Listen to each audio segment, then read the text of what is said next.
नगरेर के गर्नु त फेरि गाउँ पर्दैन गाउँमा गएर आउँछु बरु सुन न साझा हुनु सक्छ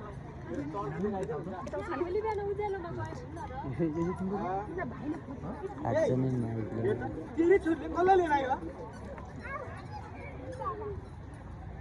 लाउन के को बन्धन बन्धन यो नमस्ते दाइ बाबुजू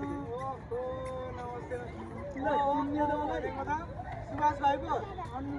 सहर गएर लगाएर लवाई खुवाइ फरक छ मोटाएर कमाइ दवाई धेरै छ क्या भाइको के भन्ने त बरु दाइ हजुरको घर खर्च कसरी चल्दैछ अब नानी पनि बढेर ठुलै भइसक्यो के चल्दैछ भने कमाउने समाउने केही होइन खान्छे बस्ने यही हामी बुढाबुढीको बुढो हड्डी खोटेर खाइन्छ भन्नु पर्यो अब खाली यस्तै कुरा मात्र गर्नुहुन्छ बाबु के हो भएको होला है कुरा बुझ्न पनि गाह्रो भइसक्यो अब भोलि बिहान तल जानु होला बाबु पनि यतै बसिहाल्नुहुन्छ अब साँझ पर्न लागिसक्यो यतै बस्नु न सुभाष भाइ भइहाल्छ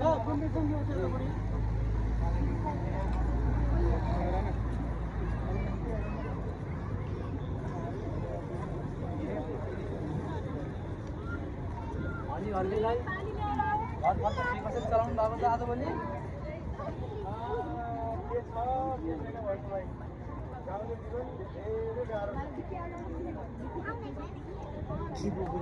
दाइ मैले सहरबाट तपाईँहरूको लागि भनेर केही पैसा दिएर आएको अब धेरै त छैन अब भाउजू अनि अर्कै दाइ तिम्रा लागि पनि ल्याइदिएको छु बड्डा यो गोरो उहिले क्रिम लगाउने अहिले गोरो भइन्छ धेरै महँगो पर्दैन र भाइ जति जे भयो भने भाइले ल्याइदिएको राख्नै पर्यो घर खर्च के गर्छ नानीको पनि यत्रोसम्म अहिले केही काम पनि रहेछ भाइ कुरा गऱ्यो रमाइलो नि भाउजू साह्रै रमाइलो सहरतिर त ठुल्ठुला मेसिनहरू हुन्छन् रेलगाडीहरू फेरि यहाँ गाउँको जसरी यसरी पनि गरिराख्नु पर्ने अब काम गर्नै पऱ्यो भने यहाँको जस्तो दुःख फेरि पछि पैसा आएकै हुन्छ पनि सहरमा त बसी पैसा अरे कसरी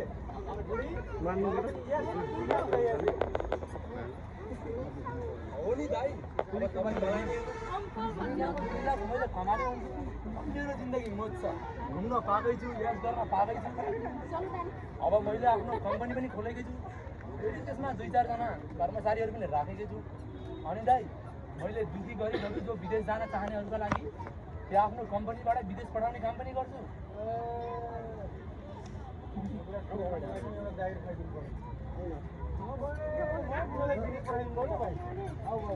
लाउनबाट के कुरा गरे 40 को उमेरमा आएर विदेश जान खोजेर हुन्छ र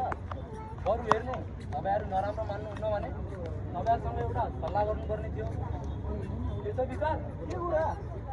भनेर भन्नु अब हेर्नु अब कुरा चाहिँ के हो भन्दाखेरि अब नानी पनि यत्रो ठुलो भइसक्यो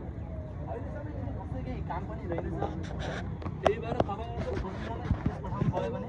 अब पैसा पनि म अलिअलि मिलाइदिनु सस्तै लाग्छ फेरि तपाईँहरूको भलाइको लागि भनेको भन्दा आफ्नै दाजु भाउजू भनेको बाँकी तपाईँहरूको विचार अब के कस्तो हुन्छ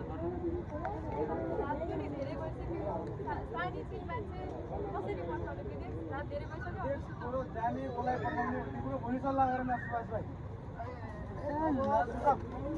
अब हेर्नु दाइ अब तपाईँ आफ्नै दाजु भाउजू मैले त तपाईँहरूको दुःख देखेर भनेको हेर्नु बाँकी तपाईँहरूको विचार अब घर सल्लाह गरेर हुन्छ के गरेर हुन्छ मलाई छिटोभन्दा छिटो भन्नु होला है त ल भोलि बिहान सल्लाह गरौँला भाइ अहिले सुतौँ है सुतौँ ल ल